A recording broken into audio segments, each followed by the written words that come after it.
नमस्कार। श्रीमद् भागवत गीता द्वादश अध्याय भक्ति योग श्लोक 12। श्रेय ही ज्ञानम अभ्यासात् ज्ञानात् धनम विशिष्यते धनात् कर्म फल त्याग त्यागात् शांति अनंतरम।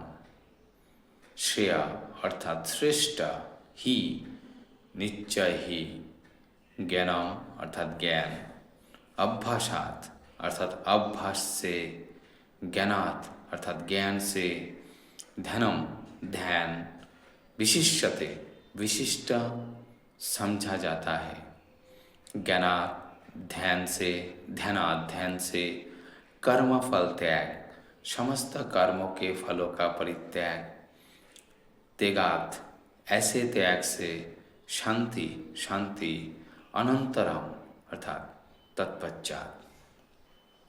यदि तुम ये अभ्यास नहीं कर सकते तो ज्ञान के अनुशीलन में लग जाओ, लेकिन ज्ञान से श्रेष्ठ ध्यान है और ध्यान से भी श्रेष्ठ है कर्म फलों का परित्याग, क्योंकि ऐसे त्याग से मनुष्य को मन शांति प्राप्त हो सकती है। तात्पर्य, जैसा कि पिछले श्लोकों में बताया गया है, भक्ति के दो प्रकार है, विधि विधानों से पूर्ण तथा भगवत प्रेम की आसक्ति से पूर्ण। किंतु जो लोग कृष्ण भवनामृत के नियमों का पालन नहीं कर सकते, उनके लिए ज्ञान का अनुशीलन करना श्रेष्ठ है, क्योंकि ज्ञान से मनुष्य अपनी वास्तविक स्थिति को समझने में समर्थ होता है। यदि यही ज्ञान क्रमश ध्यान तक पहुँचाने वाला है और ध्यान से क्रमश परमेश्वर को समझा जा सकता है, ऐसी भी विधियाँ हैं जिनसे मनुष्य अपने को परम ब्रह्म मान बैठता है।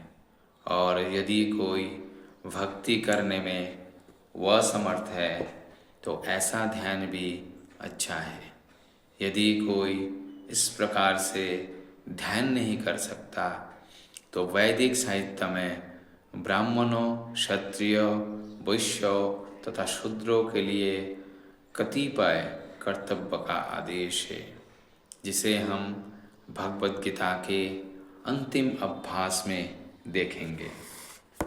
लेकिन प्रत्येक दशा में मनुष्य को अपने कर्म फल का त्याग करना होगा, जिसका अर्थ है कर्म फल को किसी अच्छे कार्य में लगाना।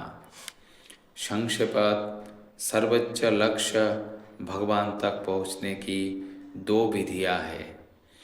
एक विधि है क्रमिक विकास की ओर, दूसरी प्रत्यक्ष विधि। कृष्ण भवनामृत में भक्ति प्रत्यक्ष विधि है। अन्य विधि में कर्मों के फल का त्याग करना होता है, तभी मनुष्य ज्ञान की अवस्था को प्राप्त होता है।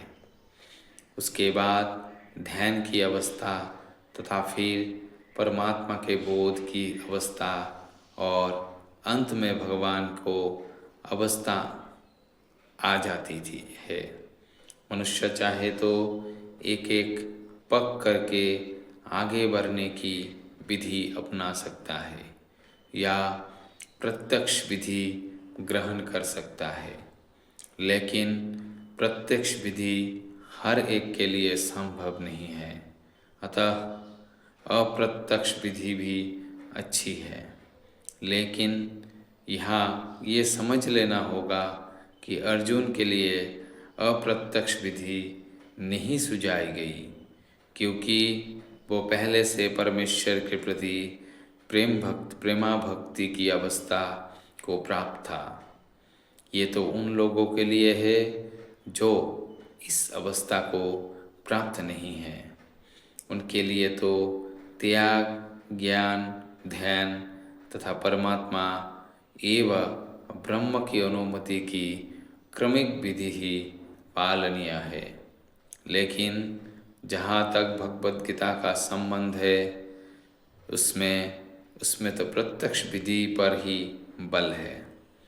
प्रत्येक व्यक्ति को प्रत्यक्ष विधि गहन करने तथा भगवान श्री कृष्ण की शरण में जाने की सलाह दी जाती है। धन्यवाद। अगर आप लोगों को मेरा वीडियो अच्छा लगा तो कृपया इसे लाइक, कमेंट और शेयर कीजिएगा और इस चैनल को सब्सक्राइब कीजिएगा। धन्यवाद।